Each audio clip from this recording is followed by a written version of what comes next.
Good morning, good morning, good morning. Or wait a minute, it's like afternoon. My bad. Sorry. I've been going all morning. So, anyways, good morning, my babies. Dee's Drive took off yesterday. It was a success. If you weren't able to make it, I'm sorry that you didn't make it. I understand. Um, there's already talks in the works about doing another one, so that's exciting. Hopefully you can catch the next one. Again, remember to promote, share, like, because it was very informational.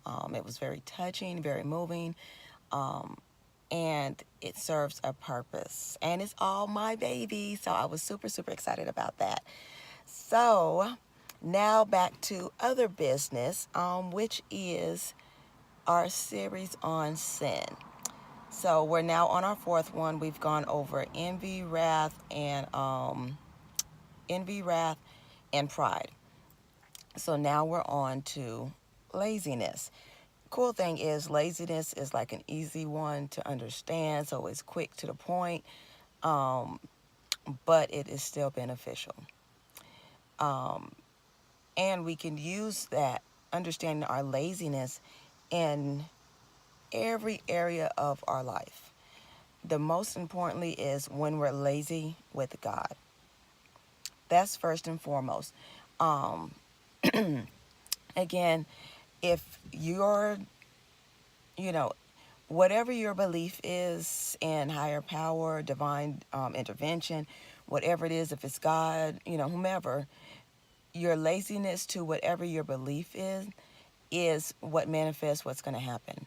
Meaning, if you're too lazy to get up and read the word, if you're too lazy to get up and practice the word, if you're too lazy to get up and meditate and just pray, why do you think blessings and manifestations are supposed to come to you? I mean, as much as I like for stuff to just fall out the sky, money to just magically appear in my bank account, things to just go my way all the time, it's not going to happen. I have to do something to entice that. And that requires that I meditate, I pray, I read, I study, and that I change some ways about myself.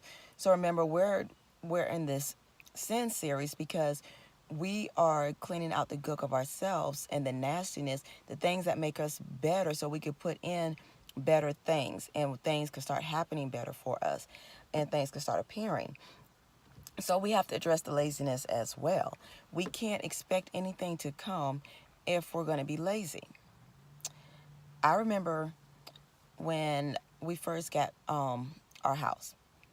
And of course, I prayed, and I prayed over it. And I felt like the house kind of just fell out the sky because I drove by this house for numerous, numerous times and never paid attention to it. And then one day it was like a light just shined on it. I stopped and asked, and everything just fell into place. Me being the believer that I am knows when things just fall into place like that, that's God ordained. So at the time, and I still do have teenagers. So I used to be very boisterous about my house being clean. Like, I've always been about cleaning the house.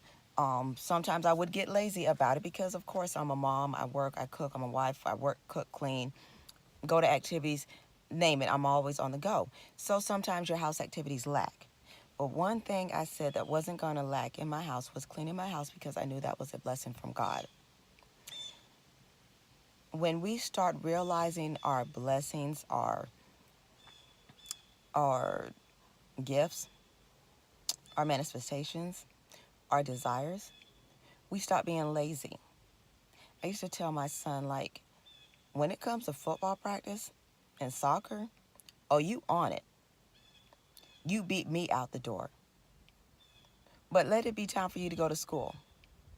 I'm sitting in the car honking the horn like, can you come on here? Let it be getting your chores done. I've got to remind you 15 times to go take out the trash. But if your coach called you a Sunday practice, oh, you remember that and you won't let me forget it. But to see, that's laziness.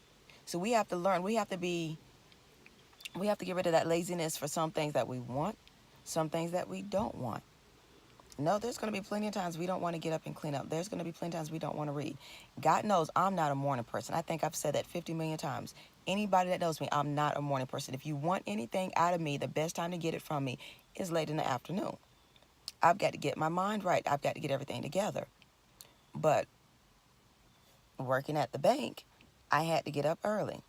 Started my own business, I got lazy. Sometimes I get up early, sometimes I wouldn't, just depend on what mood I was in. But I couldn't take it for granted. But we get complacent, we get lazy, and we don't want to put that work in. Same thing with our marriages and our friendships. We get that good friend, we get that husband, that wife, we get lazy and we forget to put in that work. The same way we got to give God our time, we got to give our kids our time, we got to give our spouses our time, we got to give ourselves some time, we got to give growth some time, we got to give learning some time. So today, take that step in doing something different that's going to get rid of laziness. Whether it means getting out of the bed 5 minutes earlier, whether it means picking up a book for 5 minutes, whether it means reading the Bible for 5 minutes, spending time with the Lord for 5 minutes, spending time with your spouse or your children for 5 minutes, just listening. If interaction is recalled, then interact. But if they just need an ear, just listen. Don't take that. Don't take for granted what you have. Take it as a blessing and own it and love it. Spend every single day just giving just a little bit more effort than you did the day before. Spend just a little bit more effort in being a better you today than you were yesterday. And then tomorrow, be a little bit more than you were today. And just keep on. And as you start doing these little things daily, you'll start realizing how much more better you'll be. And again, whether it's to your marriage, the Lord, your kids, whatever it is, even if it's restoration, you can't get anything restored until you make you better. So just take a few moments today, work on that laziness, and again, go over your pride, your envy, and your anger. And then add laziness to it. And see how it all starts falling into place. Love you guys. Chat with you later.